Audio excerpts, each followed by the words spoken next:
Yeah, so my name is Hir Patel. I am a mental health therapist in Bay Area.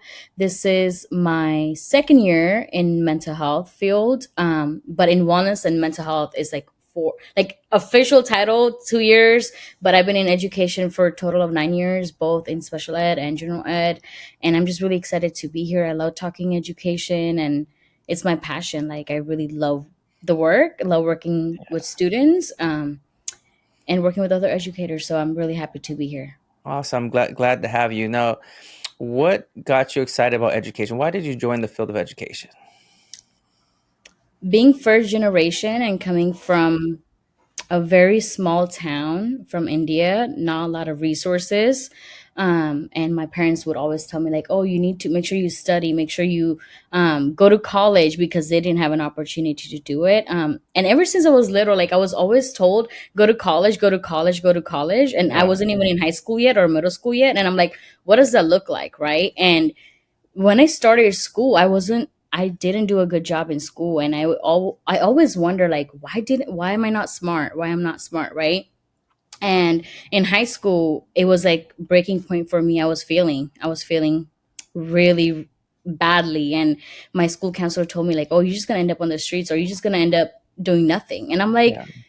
that can be true. Like I knew I was smart, like I know what I'm doing, but it wasn't showing on my transcript. It wasn't showing on my actual work because Mm. of the style. I always blame myself when I wasn't doing good in the school, but in reality, I had a lot of stressors at home. There were a lot of different things going on in my personal life at home that I now that I'm older, I brought it to school and my focus wasn't there. And when I went to college, I started working on campus and I loved it. Like everybody was just like, can you help me apply for financial aid? Can you help me sign up for classes? I was a student ambassador working at the Mm. Welcome Center. And I'm like, oh my God, like I'm really helping the students while I'm going to school. And that's where my education journey truly began. Like I felt seen by my professors, heard, and that's when I knew, I'm like, you know what? I want to change all of that around. Like I didn't end up on the street. I'm in college and Yeah. I really want to go back and tell the students, like, don't let today affect, like, don't kill your dreams because today's a bad day or today is not your day. Mhm. And that's what brought me to education, because everybody has a story, everybody looks different, everybody comes from a different background.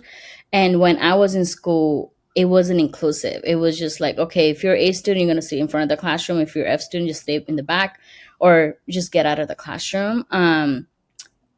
There was no support or resources, right? Like I shared that I had a lot of stressors in my life. Like my dad went through a lot of medical struggles, and I was going to school early, talking to Mm. nobody about what was going on at home. And being a first generation, you make a lot of decisions for your parents, with your parents, Yeah. and you help translate. All of that things build up. And that just brought me back to education, because I don't want anybody to feel alone. Like if I just could help one student, that's all that matters to me. Yeah. And being in education has just been so much fun for me. I have supported students that come from almost nothing to students who have everything. They show up in Mercedes and have A plus, and then I have students Mm.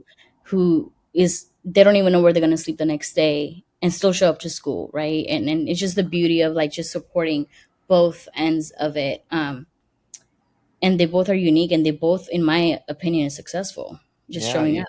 You make a good point about first generations being the interpreter for doing everything. You're the language. You're the language barrier Mhm. between your parents and the rest of the world. You're the one that Right. you're that person, and sometimes I talk to my wife about this, and she's first generation, and she talks about how she was just like the little lawyer. Like she had to do it, reading paperwork, like Yeah. at 9, 10 years old, right? Making these decisions for her parents at a really young age because she had to Mhm. do it. And you're that responsible, and then you get thrown in the classroom as well, and you got those stressors as well, and so that I could see how Mhm. difficult that can be. Yeah, it's really difficult. And now that I'm here, right now that I passed all of that, and now I'm here, and I see my students go through very similar. And it's so easy for me to say like we're gonna walk through this together, but in their little brain they don't see that. So just like Yeah. really providing that space for them to be themselves, and then also support academically, social emotionally, making sure their family gets the support. And I have a really unique position that I want to talk about, because I'm not a classroom teacher, so I get to have the individual time. I get to talk to the family, I get to provide them resources. And that's the beauty of being a mental therapist, is that you get to talk to the student, but also check what's going on at home. Caregivers, Yeah. are caregivers okay? How does the home situation look like? um, Yeah. what are they eating? Yeah, absolutely. And so like you say you graduated from college, and then your first job, it wasn't a mental therapist out the gate. What was your first job when you got out of college? Paraeducator. I was a Paraeducator. paraeducator, Para, yes. and I it's love my paraeducators. They're the best. they are the best. and Yeah. and thank you for sharing that, because they don't get a lot of credit. They're No. just like everybody's like, oh yeah, that's just classified employee, and they move on, right? But there are educators who recognize them. There are superintendents, principals, vice principals that do acknowledge them.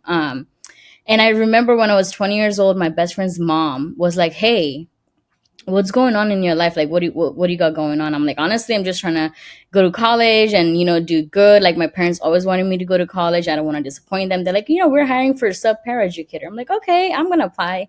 And I applied, and I show up. I have no idea what that looks like, right? Yeah. And I show up, and it was a preschool, and the teacher's like, hey, here you go, you need to change the diaper. And I'm like, the diaper? Like, what do you mean? I never even the diaper. But Yeah. that's how my journey in education began, and I wouldn't change it. I would, if I had to go back, I would start it all over the same way. What's funny is I feel like being a paraprofessional paraeducator, you maybe you don't get that training that you need. You fill out the Mhm. application, you get hired, and now it's like you're thrown in there. You're just thrown. Yeah, Here's a handbook, read the handbook. You're thrown in there, and right. you're in special education, and you're changing diapers, and you're dealing with these behaviors that maybe you weren't equipped to handle any of these situations yet, but you're just thrown in there. Mm-hmm. And some of my para educators that I've worked with throughout the years, they've been amazing. They're like the teacher, another teacher in the classroom. They Right. know that they know all the behaviors of the kids. They know the triggers of the kids. They know how to handle certain situations. Sometimes I go into these situations as the assistant principal or special education, thinking that I'm the assistant principal. And the paraprofessional, paraeducator could handle the situation. The kids listen to the paraprofessional Right. much more than they would listen to me because of the relationship that they have with the Mm-hmm. paraprofessional. They have, Right. and if you build that relationship with your students, you're gonna have that. They're gonna follow your directions. They're gonna Mm-hmm. listen because of that relationship that you built. So I love Mm-hmm. them. Yes, they're amazing. I appreciate them. I still keep in touch with the other paraprofessional that I started my journey with, and the person who taught me how to change a diaper. I still keep in touch with her because she looked at me. She goes, "Girl, you don't even know what you're doing. Let me help you. Let me show you how to do it." Yeah. Right? Super grateful for that. And again, Hmm. that's a skill set. I mean, great. I love them. They do Yeah.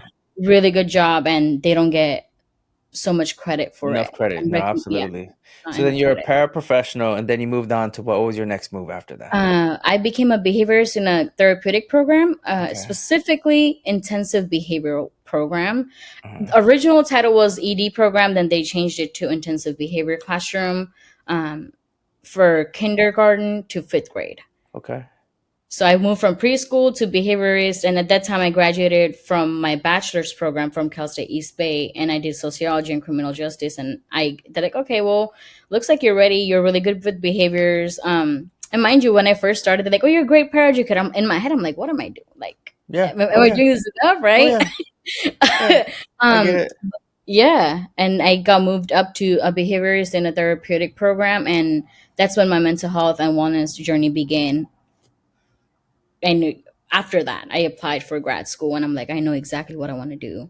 So when you're in the ED program, and you're Mhm. working as a behavioralist, what kind of behaviors do you have to deal with? Social emotional, with students coming in are really upset that either because of their disability or because unsafe home environment. I had to deal with physical aggression towards another adults, another Mm, students.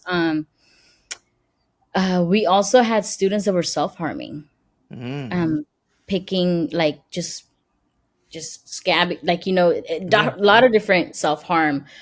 We also had students that were diagnosed with like ODD, so a lot of classroom refusal, class avoidance, task avoidance, Mm, all kinds of behaviors. And we also had students that had no behaviors and they were picking up behaviors. So yes, we were dealing with that's a good tons of point. different behaviors. That's a good point. That you get put in that environment where everybody's not following directions. You're gonna be another student not following directions in that classroom.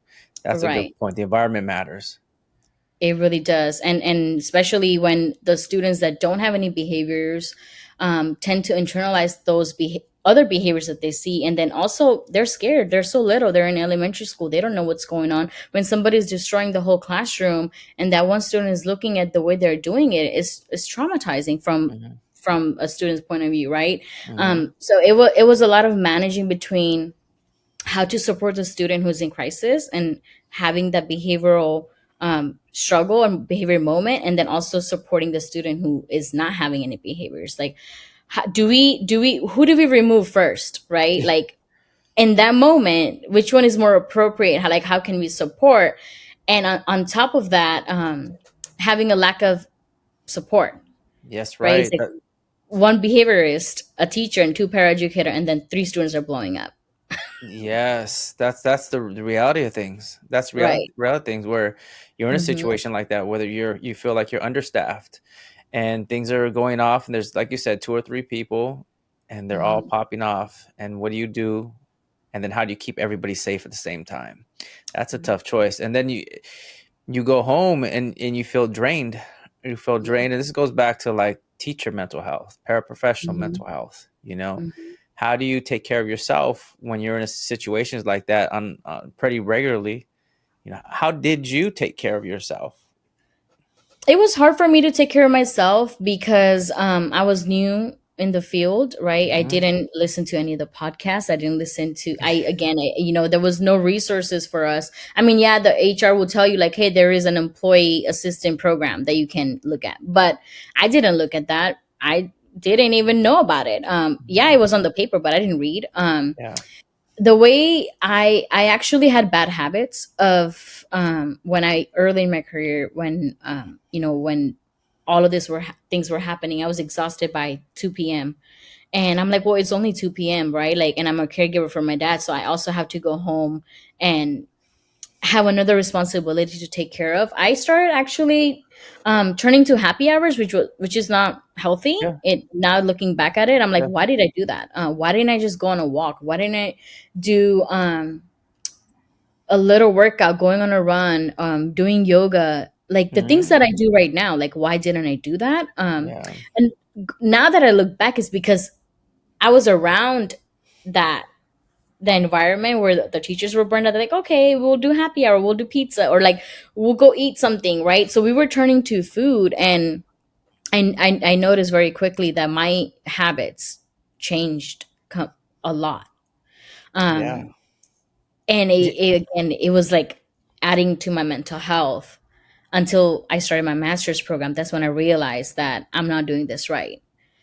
Even though I was showing up to work, doing the work, taking care of the students, I wasn't taking care of myself. And I had to, as soon as I started the graduate program, my master's program, we started learning about self-care, and we started learning about how to take care of us so we can better serve our students. And that's when I started turning to the habits that I have now. It's like going on a walk, you know. You know what saved me? What's I feel like what saved me because I had kids when I went to school. I mean, when I was teaching, so I'm teaching and I have my own kids. So I knew that when I went home, I had to keep it together. And a lot of my friends in you know where I work, they went to happy hour all the time. They're like, oh, happy hour every day. Every day was like a happy. Oh, for this reason, happy hour. For this reason, happy hour. And I was like, oh no, I got to take my son to baseball practice. Oh no, my daughter has a drill team meet, so I have to go to the drill team practice. I have to go to drill team competition, or you know, Right. like I would just say like I can't do it because I have this responsibility, and because of that responsibility, I felt like it kept me from going down the wrong path, because all of my friends were like, oh, let's go hang out, and then they come back and they have these great stories, and I'm like, I'm not, I wasn't part of that, you know, like whatever, you know? Right. but you know, I'd get home and yeah, I was tired, but I knew, you know what I'm doing, I'm taking my son to the baseball game, I'm taking my daughter to her drill team practice, you know, there's response, because I had responsibility, it kept me focused. And I feel like if I didn't have that responsibility, if I just had free time, I could see how I would get pulled into that, you know, easily, you know. And Yeah. you know, just a funny thing, you know, I feel like teachers and educators in general, they could drink. They definitely could drink. We could drink. Let's just say that Yes, we we could can. drink. We could drink. And so, yeah, so like because of my family, because of my kids, it kept me from just going down that way, you know. But I could see how you could get pulled into that really easily. Yeah, and I noticed, and you know, I noticed that I don't want to say right away. I would be lying if I said right away. I want to say 3 years.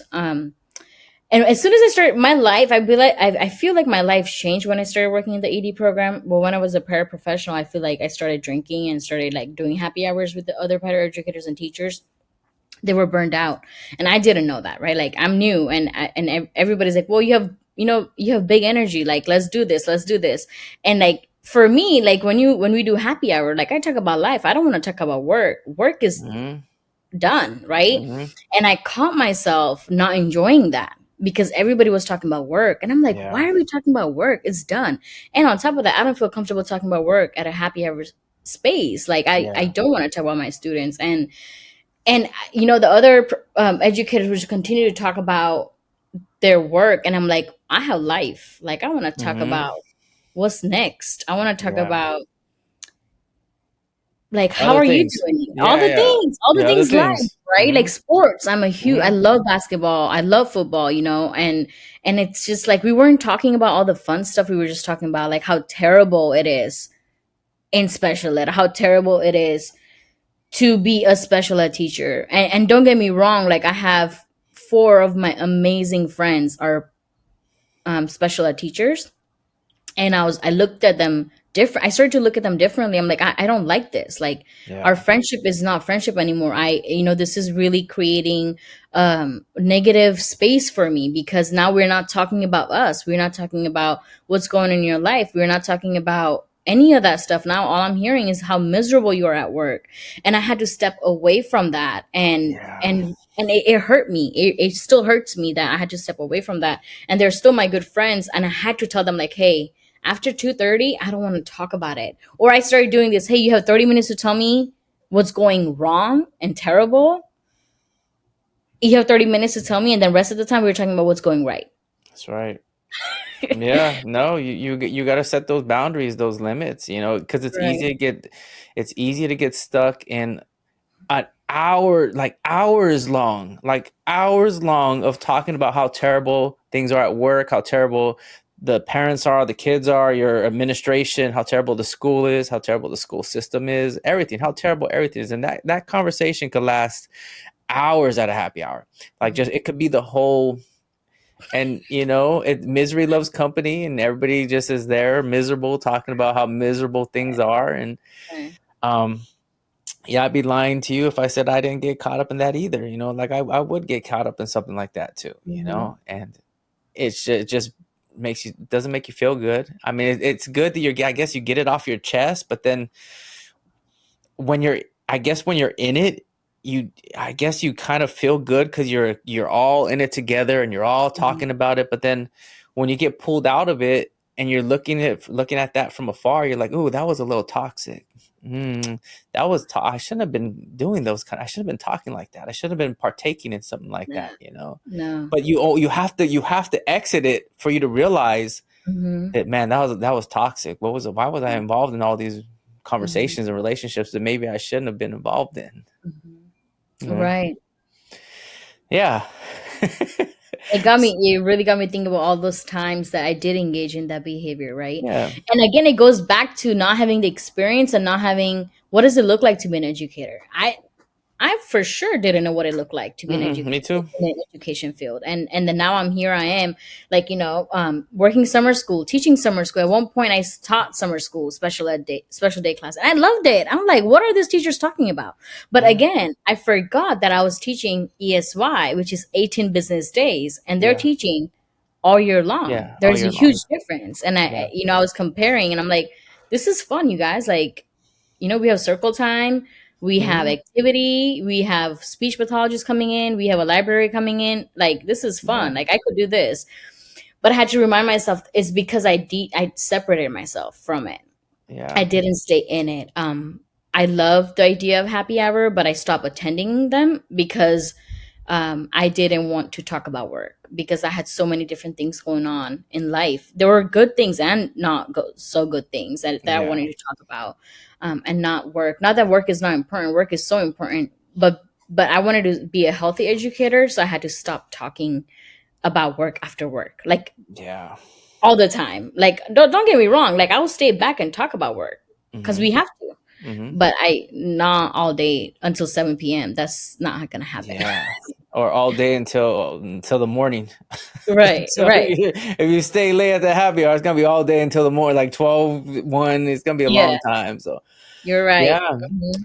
But moving forward, though, we're over here like we're over here airing all of our like things. But moving forward, though, you after you said you became a school. I'm gonna read your long thing: mental health school wellness specialist. Mhm. Tell me about that.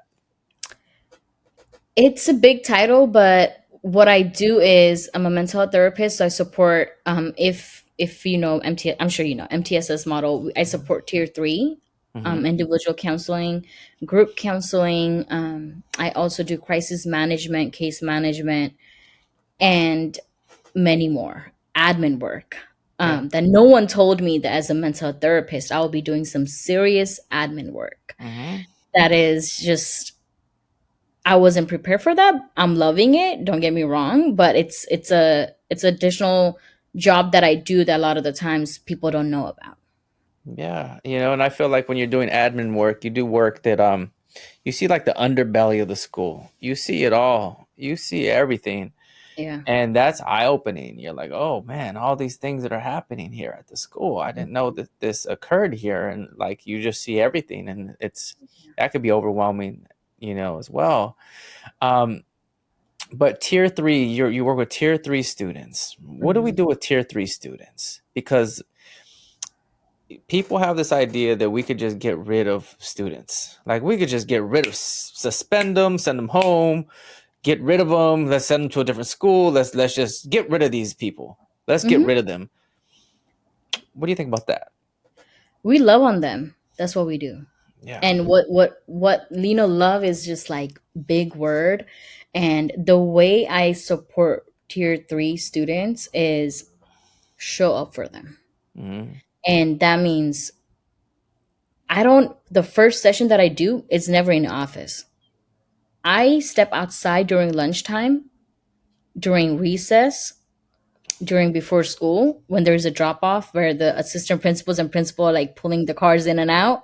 I'm there because for me to support tier 3 student that we all are trying to get rid of, we're trying to suspend them, or whatever that is.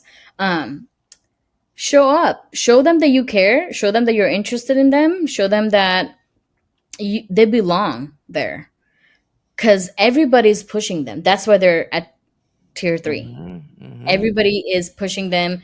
Sped is saying they don't belong here. Janet is saying they don't belong here. Psychologist is saying they don't belong here. Everybody is making these decisions for them and about them. And we forget the human, like showing up, like, hey, dude, like, Yeah. and I have worked with students, they are on probation Mm-hmm. already. And in a middle school age. And, Mm-hmm. everybody's like, oh man, it's really hard to get through him. And I talk to them and they're so easy to talk to. Like, hey, how you doing? How was your weekend? tell me like three things that you look forward to today, or tell me one, or you don't even have to tell me anything. Say good morning and walk away. That's fine. Yeah. That's still interaction that I respect. That's how I build rapport. Like number one thing is you should see them for who they are. Hmm. I don't even open their um, behavioral chart. No need to. I don't know. I don't touch none of that stuff. You know, when a lot of the times teachers tells me like, "Hey, dude, good luck. You're gonna get him good luck," and I'm like, "Don't tell me anything. I don't want to know anything about the students that I'm getting. I don't." And even if Right. you tell me, it's going here, it's going out the other ear, because I want to build our connection based on our interaction. Hmm. Right? Thank you for letting me know. Thank you for being supportive, but no, thank you. Yeah. Yeah, I totally agree with that. I totally agree with that. When I was in the classroom, or even now, you know, it was more about like when I was receiving the next class, I never want to know what the other teacher thought about those students. I don't care. That was your relationship with those students, and I'm not you. And I didn't build that rapport. So whatever the relationship that you built, that was between you and them. That's not between me and them. And so Mm-hmm. don't tell me about, I don't want to know. And I'll figure it out. And I'm going to, like you said, you talked about love, the importance of love. Totally agree. You love on them, right? And I talk about this all the time, but I say this, it's like biblical love. Like love is patient. You need to be patient with your Right. students. Love is kind. You need to be kind with your students. Love is, Mm-hmm. forgiving. Love doesn't hold grudges. All these things, right? You got to do Right. those things. You demonstrate this love to the students. And when you demonstrate that love to the students, they open up and you build that rapport, you build those connections. Mm-hmm. But if you don't do that, you're in trouble. You're in trouble, right? That's where you read the behavioral chart. That's where you Right. sit there, you read the behavior, and you try to follow it. Like, okay, I got to do all these. You're Mhm. like you're mechanical. It's not fluid. It's not natural, right? And so you when you have that connection with a student, you could easily go up to them and be like, what happened today? Tell me what happened. What happened today? You tell me what happened. I know what they're saying about what happened, but you Mhm. tell me what happened. What did you do? And they're going to tell you. They're going to tell you, oh, this is what I did, and this is how I felt about it. And okay, so how are we going to make that better? What are we going to do to Mhm. make this better? Right? You're not bad. You just made a mistake, and you need to learn from your mistakes. Right? Right. Maybe you didn't know how to deal with this type of situation. Maybe you didn't know how to manage your emotions. Maybe you Mhm. didn't know how to manage your anger. And so when this happens again, these are some of the things that you could do to manage that emotion. Mhm. That's the conversations you have with these students, right? You teach them. It's not Mhm. like, oh, you're gonna get suspended. Oh, go sit over there. Like that doesn't work.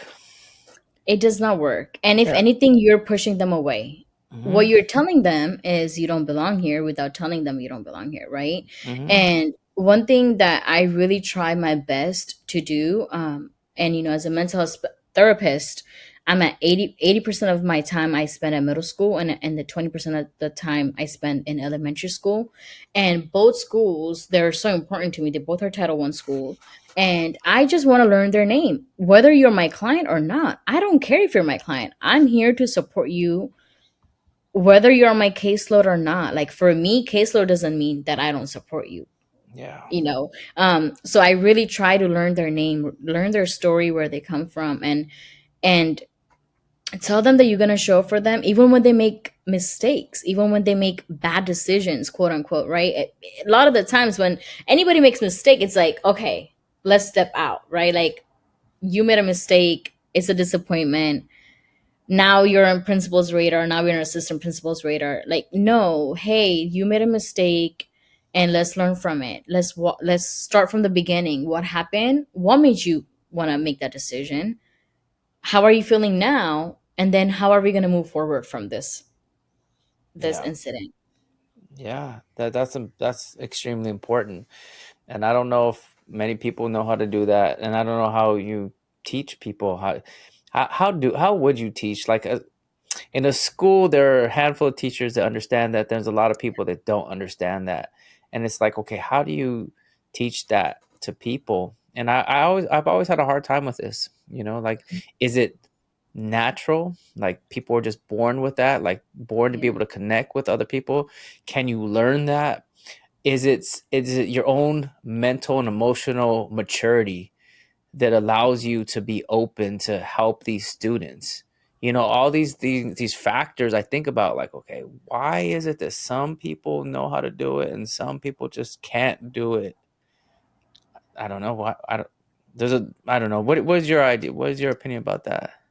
Oh, I think I was listening to one of the speakers that you had, and then they talked about how some people are born with it, right? And Hmm. some people you can train them if they really want to pay attention or if they really want to implement it. And personally, I'll tell you my opinion, and I have a really strong opinion and take on this because I genuinely believe if we all can connect with students, no matter what position you hold, I think all of our job is going to be easier. Education is not one person work. It takes a whole team. Whether if you're in special ed or not, it takes a whole team. And if you, the way the recently I had a conversation with the principal that I work with.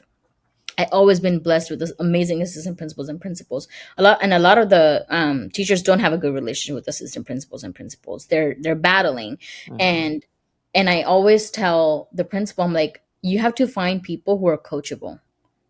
You have to find people that you can coach or you can teach, right? And make it volunteer. Like, let's not make it mandatory. Let's make it voluntarily. Like, show up to this PD day, and you just need to get one teacher who is coachable. Let's coach them and have them model it for everybody else. Because let me tell you, those happy hours, they talk. Oh yeah. You know what I mean? Yeah. Oh yeah. We need that one teacher who's gonna follow through and who's gonna learn this, be with it straight from their heart, and have them be the model for rest of the crew. Because now it's not coming from assistant principal or the therapist, right? Now it's coming from the coworker, like, hey, dude, like I tried this thing in my classroom and it really works. Yeah. You should give it a try because I know you have, so and so having this behavior. And I remember when I was in elementary school and I was a behaviorist, I had a teacher who from Gen Ed. She would always pick my brain, like, hey, I have this student um who is, like clearly like he needs an IEP, but parents are not on board, in denial, all of this stuff. Like he's just like destroying my classroom. Is just being like, she's having a really hard time managing him. And I said, you know what, let me help you with something. And I told her, like, okay, well, brain breaks, like clearly after first period he needs a brain break. And in that brain break, you don't demand anything, you just give him two options. Hey, do you want to draw or do you want to go on a walk with an aide, right? Yeah. Give them two options, no more than two, and follow through with that. 15 minutes, put a timer on, no negotiating, we just do it, right? Yeah. And I started coaching her about that, and she just started getting it, and she just started like in it. And then at one point she asked the principal if she can start like a little mini wellness center inside the classroom and start teaching the students, like, what does brain break look like? How does it, where do you feel it in your body when you're not feeling good or Yeah. when you feel like you need a break, right? So I feel like managing these emotions and building rapport and getting teachers to, or any educator who is having a really hard time, is the volunteer. First, ask who wants to be here. Because Yeah. I feel like we make the PD days mandatory and they don't want to be there and they're on their phone planning the happy hours. And Hmm. it's like, instead, like, who wants to be here? Yeah. And Yeah. modeling is really, really important. Yeah. It's such a tough one, like, and from an assistant principal point of view, I feel like one of the things that I have to be is just consistent. I just got to be consistent no matter what happens, no matter whether they like me or they don't like me, Yeah, whether they yeah. think what I'm doing is correct or incorrect. I just got to be consistent, stick to what I feel is my mission and my focus and what I think is important. Right. So if Hmm. I'm just consistent, I think that that's important. If I'm an assistant principal who is like worried about what everybody else thinks about me and worried about like if I do this somebody's gonna be mad at me, then I'm not gonna be effective because I'm all walking on eggshells. But it's like, No. no, this Yeah. is what I think is important, this is what I think is the focus, and we're gonna do it. This is what we're gonna do. Mhm. I think that's important. That Definitely. might show, the staff that, well, okay, at least we know he's consistent. At least we know that he has a mission. He's trying to do these. He's trying to, you know, build this inclusive environment for all the SPED students so that they're with the Gen Ed population. And, that's his focus. It seems like that's what his focus is. And, that I think that that's important. Just being consistent. I don't think I Hmm. could change everybody at the school, but I could be consistent. I could be myself. I could be real. I could be vulnerable when I need to be vulnerable. And I think that those are important human qualities that Hmm. need to be displayed in my position. Right. Yeah. But You gotta have a this strong year, message. This year has been a tough year. It's been the toughest year I've ever had. I've Mm. I've taken work home, and I'd hate to take work home. It's made me shut Right. down the podcast because I wouldn't have any time. I'd be like, okay, let me get my work done. Mhm. I can't do the podcast. I can't make videos because I have to finish my work. Been the toughest year. I've grown a whole bunch this school year, Mhm. but it has, and I think I've said this in the post, where it messed with my happiness and my joy because I had to take work home, and that wasn't cool at all. And Mhm. and I'm a big proponent of, like, I always say, like, don't take work home, but Mhm. like I took work home like a good 4 or 5 months. Wow. Yeah, so it's been tough, and we talk about mental health and the importance of mental health for everybody, so that when you go to work, you're capable of helping the students. Mhm. But if everybody's stressed out and everybody's overworked and taxed, then that's hard to do. It is. It Yeah, is. And when I and you've been in the field for a minute, you have 26, 27 tons of years. Yeah, yeah, experience, and for you to say that, right, that this has been the toughest year. Imagine, like, that yeah, it's crazy. yeah. I could see, like, the new teachers, right? The first year teachers, the second year teachers, the third year Mhm. teachers. There's a number of reasons why I could see that they don't want to continue, Mhm. because of the stress. And not only the stress, but I feel like everybody's on social media. And I've said this before, but everybody's on social media, and social media that will feed you all the negativity about being a teacher and educator, right? And so Mm. you see all these Yeah. videos about, like, oh, teaching is terrible, and they make fun of all these things, and then you're like, yeah, maybe teaching is terrible. Yeah, maybe I should quit too. Yeah, maybe. And you get these ideas because you see the ideas over and over and over, and the people that make these videos get the most views and get the most likes and get the most Right. shares. So Yeah. I could see this stress of being a young teacher, and Yeah. how it must be difficult. Yeah. And teachers are talking about it, how difficult it has been for them. And also, what I have noticed, the reason why a lot of the educators are having a rough year is because what's going on in United States, right? The Hmm. news, the media, Hmm. also a lot of teachers who been there for really long times, they're burned out. And then, when your mentor is burned out, how can they mentor you? Hmm. And when they mentor you, what are they passing on? Hmm. Right? So it's really important for these young teachers to really, like, look at themselves and, like, really be clear with what they want and how they want to be mentored, right? Like, Yeah. because just because your neighbor is burned out and you are not, you have to set a boundary to keep your area clean, basically keep Yeah. you going. And then also support is an important thing. We're humans, right? Like, yeah, we wear this teacher hat, yeah, we wear this educator hat, but we need to check on each other, right? Even as a mental therapist, like I do wellness for staff, and they show up, and I tell them, like, hey, I have an activity even for staff, like, hey, when you come to the wellness center, I want you to do an activity because it's going to help you feel better. Yeah. We're not going to talk about work. We're gonna put the work away for 20 minutes, even when it's really difficult, and we're gonna do an activity. If that means meditation, if that means breathing exercise, if that means painting, coloring, if that means just putting a puzzle together as a team. But we're gonna just take a break and not think about that, right? And it's really important for the new teachers to just kind of, like, check in with themselves, and then Y- also lean in for support. Absolutely. Let me just go off of that support thing. When I had this idea about support as a teacher, I'm thinking, like, okay, as a teacher, I want to feel supported, and then I say to myself, well, who do I want to be supported with? And then I say to myself, like, well, who do I spend the most time with? And the answer to that question is, I spend the most time with students. I spend the Hmm. most time with students, like 6 hours a day. I spend with my students. So it's not that I necessarily need all the support from out of the classroom staff. Man, I probably do, but I spend the most time in front of my students, and so I need Hmm. my students to support me.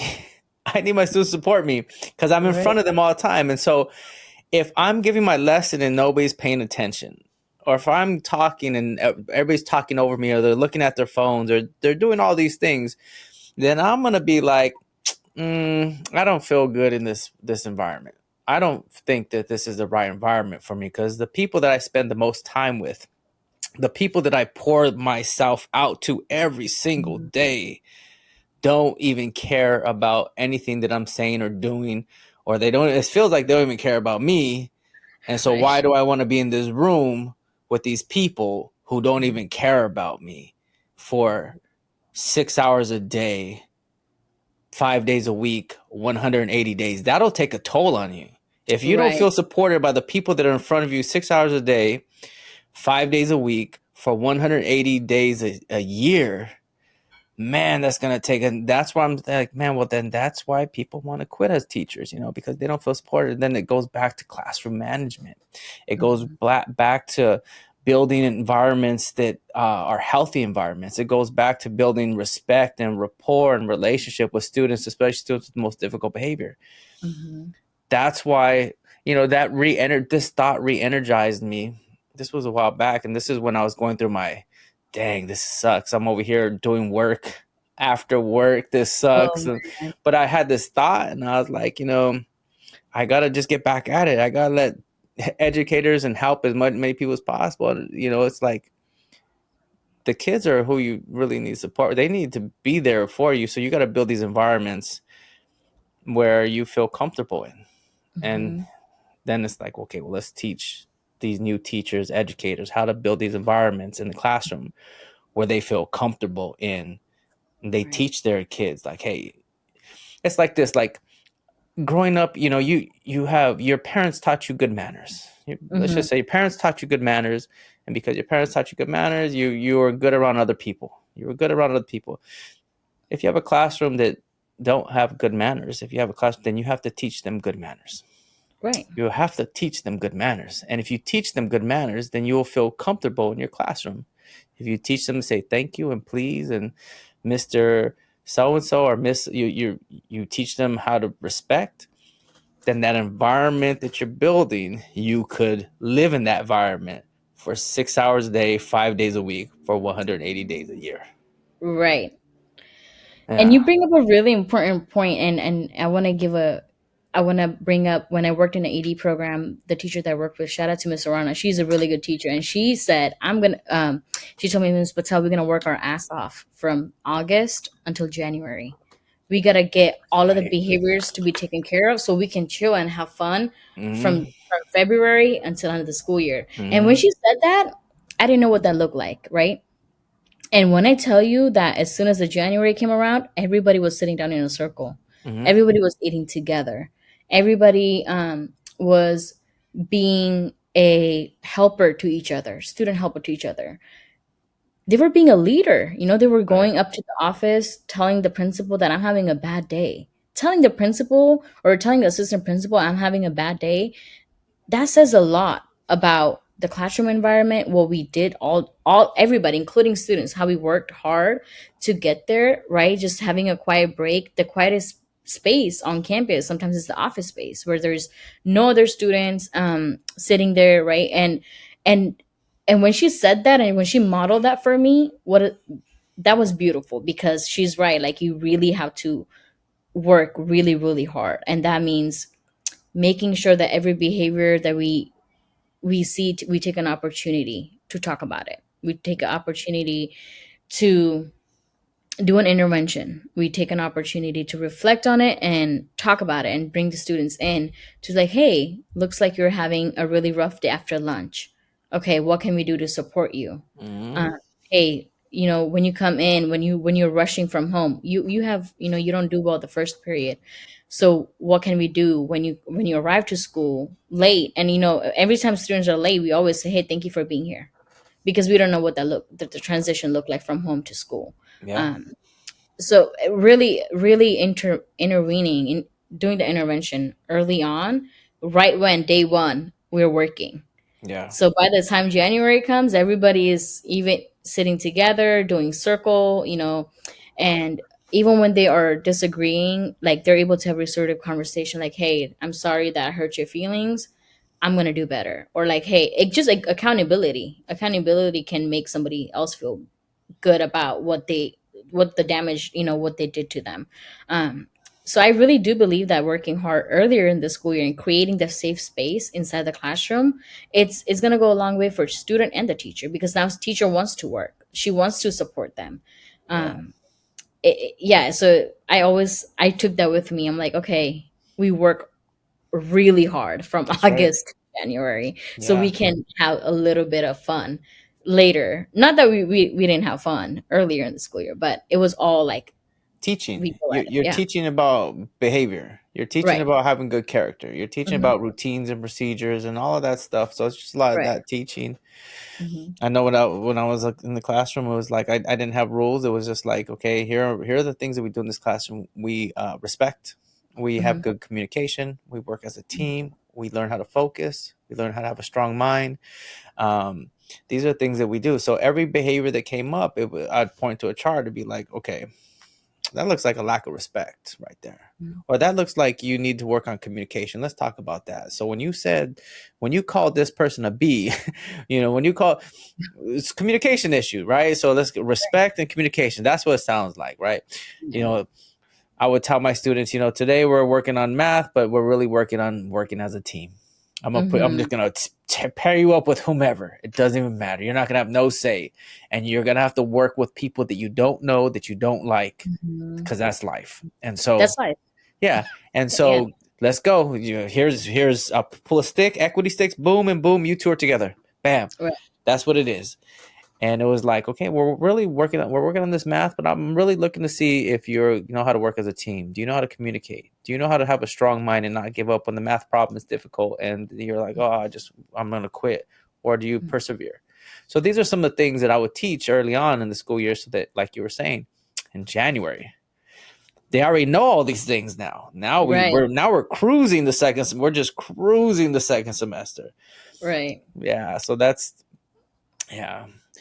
But let's go to real quick, mental health for educators and mental health for school systems. Hmm. How do I mean that's an issue. I feel like that's a big issue, and I don't know how we tackle that issue.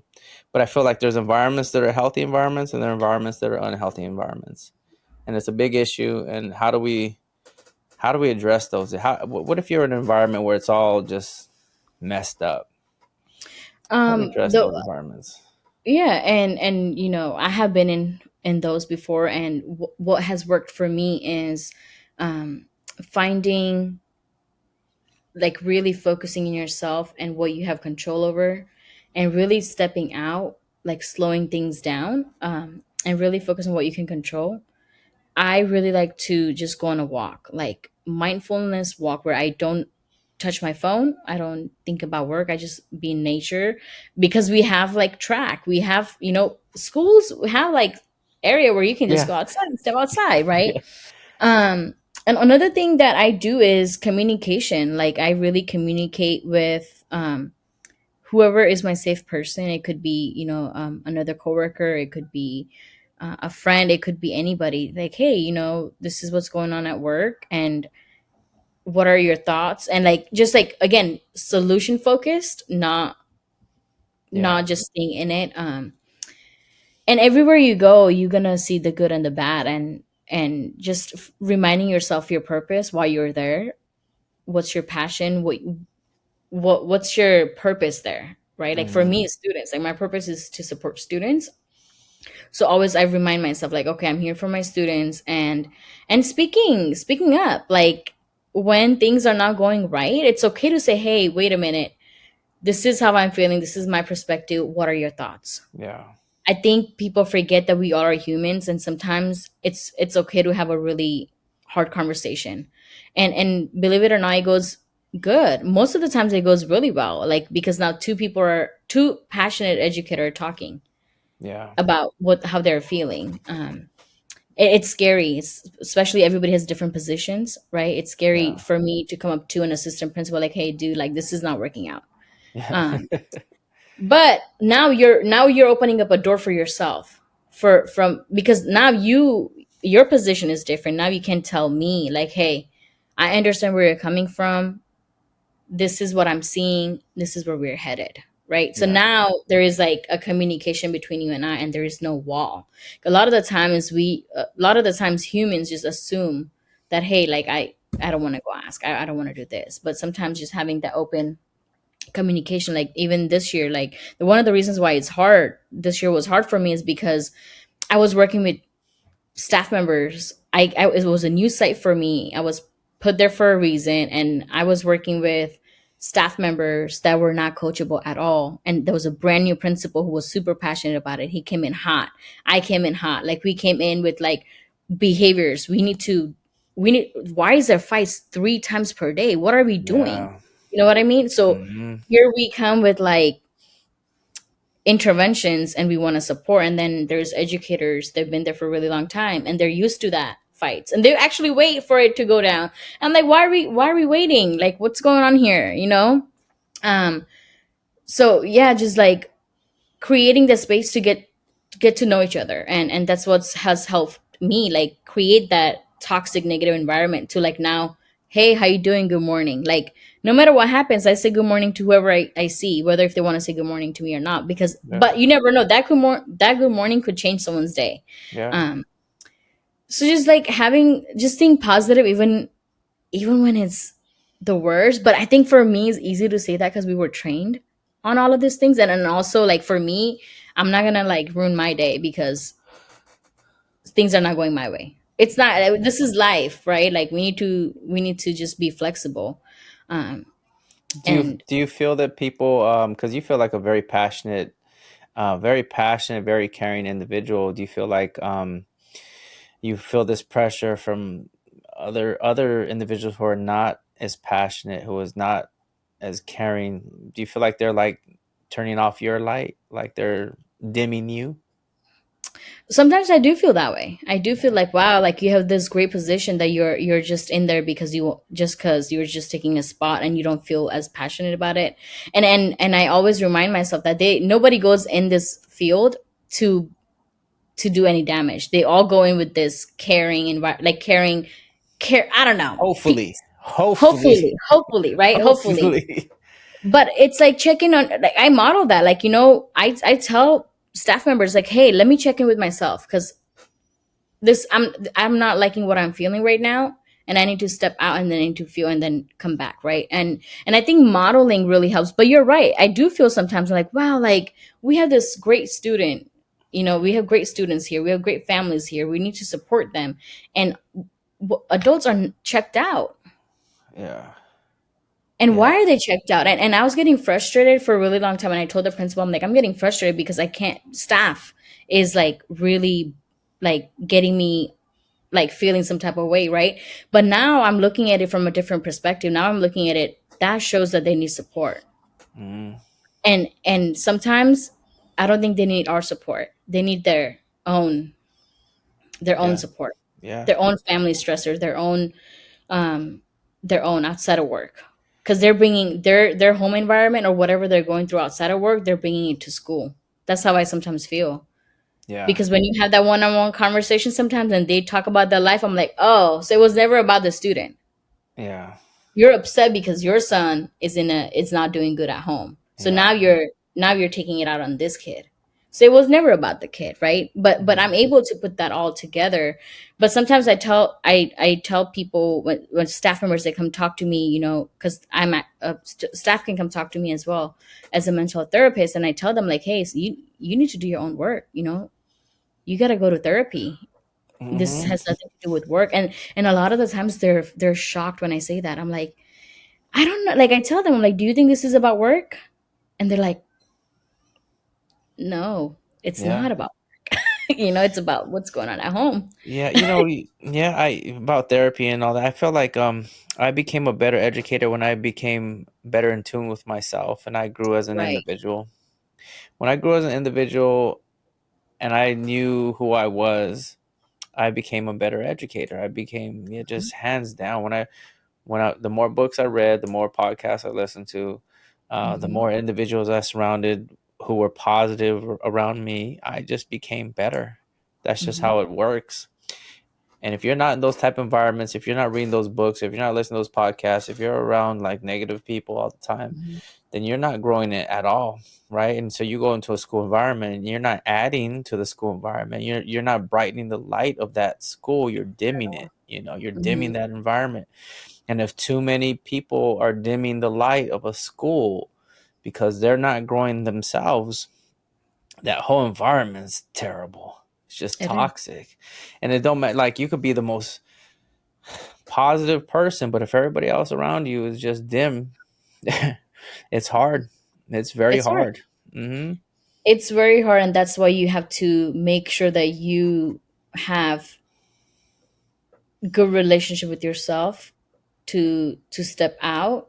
And I know I keep saying that, and I really mean it. There are a lot of the times I come home, or I reach out to my like friend who I trust, or like my mentor, like, hey, like, Hir Patel is not doing good because all of these people are complaining and doing all of these different things, and we're not on the same page. And I'm becoming one of them because it's like you said, when you're around negativity, what happens? You dim your light. You Yeah, have you to do. dim your light, Yeah, you do. almost like you have no option. Like, how can Hmm. you be like, oh my god, this is great when everybody else is crying about it, Hmm. right? Hmm. Um, Hmm. but podcast, reading books, and constantly training your brain, and that means um, learning new skills, learning new Hmm. language, learning something new, and and and really quiet that, keep that time for yourself. Yeah. Yeah. You know, I probably, like I said, 26, 27 years. I've been in maybe like, I don't know, like 7 or 8 different school settings. Like, and I've Hmm. been in some really good school environments, and I've Hmm. been in some environments that have not been as good. Hmm. And the ones that have not been as good, you know, it's just a struggle. Everybody feels that way. Everybody feels down. You know, it's It is. contagious. It's just It is. contagious. But I've been to some really good ones as well. You know, Yeah. where office staff is great. You Hmm. know, everybody's great, everybody's happy, and that's the environments that you want to build, right? It's, Right. And it also helped create that too, where I've been with the same district for 6 years, and then I made a switch, and then I'm with the county now, so it's kind of like, wow, like there's a day and night, it's so different. Last year I went through three different mm, assistant principal in one wow, year. And you can just imagine how staff feels, because yeah, that's inconsistent. The yeah, inconsistency is so real, like you said, right? Like, you want to be consistent, share the same message. But hmm, when you have three different principles, um, yeah, in within a school year, it's just like, like everybody's lost, and even students feel it, right? When there is no leader, they know to mess around, and yeah, when there's a true leader, they feel it. They know who is a true leader, and then they. I don't know. I always say this, like, students know who is a true leader without even you showing them. yeah, The way you yeah, walk, the way you talk, the way you show up, they know who to mess with, they know how to push buttons, they know. As I tell my preschool teachers, my teacher friends, I'm like, they know. At 3 years old, they know who to push buttons with, because, mm, like, how come they're doing that to you but not the other paraeducator, or how come they're, like, each paraeducator has students reacting differently. mm, and true, and and that's real, right? So I mm, feel like students know when to push buttons, and they already know who the leader is, they already know when the school environment is toxic, they feel it. yeah, um, and for us not to make them feel that way, we have to work really really hard, and that's when the burnout could come in, and it's like we're working really hard to hold back, right? And it kind of bleeds through the classroom, so that's right. yeah. Well, we're coming up on that 1 hour mark right now, and before I Mhm. end the podcast, I always ask my guests, you know, what are some 3 tips that you could give to future educators or people that want to take your position as a school mental health As a therapist? therapist. Yeah. What are some tips that you um, might give to them if they want to pursue that path?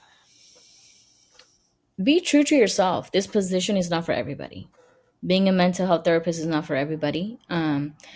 It's a passion that you have to have, and you have to do your own work before you get in this field. And a lot of the times, everybody loves the idea of being a therapist, but once you're in it, your own stuff comes up, and really healing yourself and being on that journey and not getting off. So just like being mindful. It's okay to switch careers if you need it, if you need to, but if you're really passionate about it, I say go for it. And networking is really important when we're in this field. We can't do this alone.